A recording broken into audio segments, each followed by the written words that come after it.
Hello, welcome back to Essentials of Computer Architecture and Organization. We're getting close to finishing up this last bonus section on advanced technologies. And what we're going to be talking about today is assessing performance. And so assessing performance can be a little bit challenging to do, and we'll be discussing a couple of ways of how that's been quantified. And so the chief problem is with computer architectures, you have these different things that are competing. You're looking, say, for flexibility, a computer that can be used in a variety of computational tasks. Architectures that are optimized for one thing or another may be good for one, but bad for another. And memory and IO costs can dominate processing. So therefore, performance can often depend on the specific input data, not just the size of the data. And we'll see some examples of how that starts to play out. So the consequences is many groups try to assess computer performance. A variety of performance measures exist, and it turns out that no single measure suffices for all situations. So here are a couple examples of measures of computational power. There's two primary ones. The first is something called Mips, and it's looking at integer computational speed versus flops, which is looking at floating point computational speed. And we have been focusing on this course in a lot looking at MIPS architectures and processors that try to have a pipeline approach to computation. And so this would be a good representation of the value and the performance for something that's more based on an integer fixed computational size. But another alternative is floating point, and it's used for scientific calculations. It typically involves things like matrices. And so the best way to assess this is looking at floating point operations per seconds, or flops. So then an important way of getting your arms around this is, well, what is the average execution speed and variance to that? And can we ignore the data and focus on measuring the performance of various groups of instructions? So one possible thing is to be looking at the average or the mean execution time for all instructions available on a computer. The problem is that two closely related instructions do not take exactly the same time, and a given program may use some instructions more than others. And so if you're just doing it by aggregating all the different instructions, it's kind of like looking at all the letters in the alphabet, that some letters are used more than another. Would that give you a reasonable average? So here's some thoughts on getting more perspective on the average floating point performance. So there's a difference in the amount of time it takes to do things like addition and subtraction versus multiplication or division. So it takes twice as long to do multiplication and division.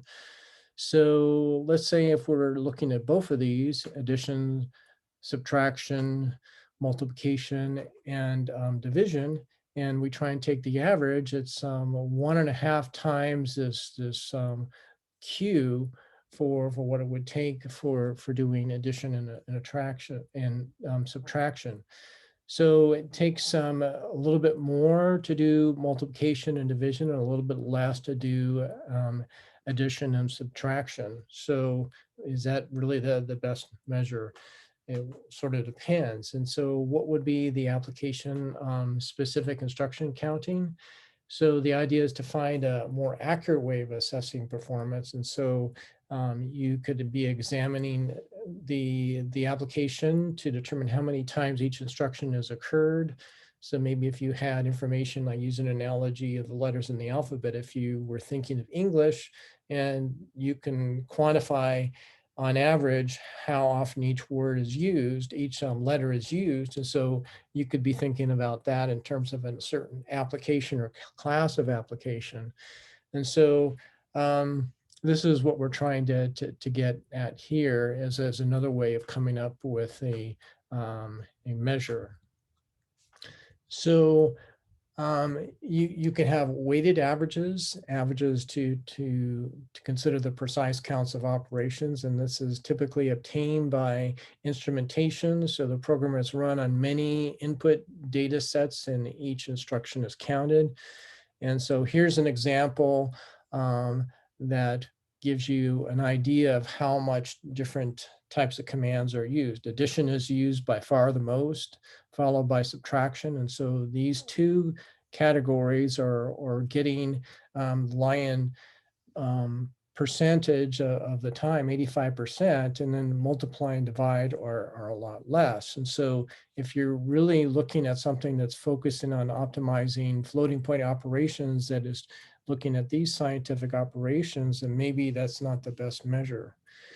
So if we wanted to be computing a weighted average, we can be using the instruction counts and the cost of each instruction. And so here is an example with the numbers that we just were showing on the last page. And so we can get the average. It comes out to 1.16 Q per instruction. So this weighted average here is 23% less than the uniform average attained above by a higher level equation, what we showed here. So this is now using the benefit of getting more statistical information, that we're getting a little bit more precise. So with an instruction mix, where we're trying to attempt to generalize weighted averages to a class of applications. So it's measures on a large set of programs.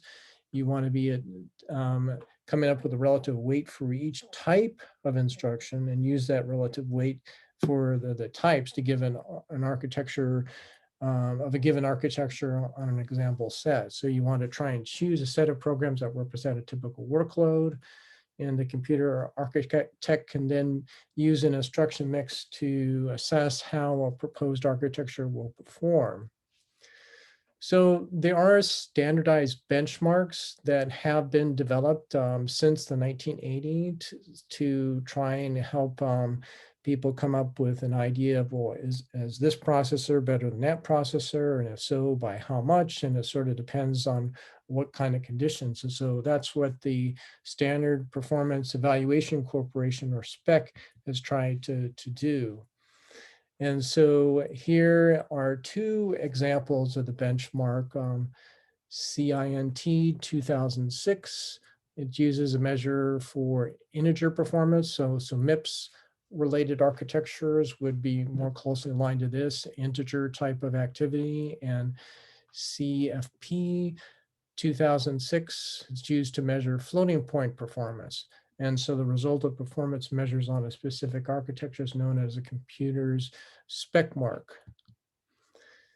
What about IO and memory bottlenecks? This is another set of criteria that we need to be thinking of in a von Neumann architecture. It's not just the computations per instruction. So a CPU is only one aspect of system performance, so we need to be looking at these two things. And so bottleneck is in a given architecture can be caused by any of these things. And so the consequences is the benchmarks have also been created to focus on memory and IO performance rather than computational speed.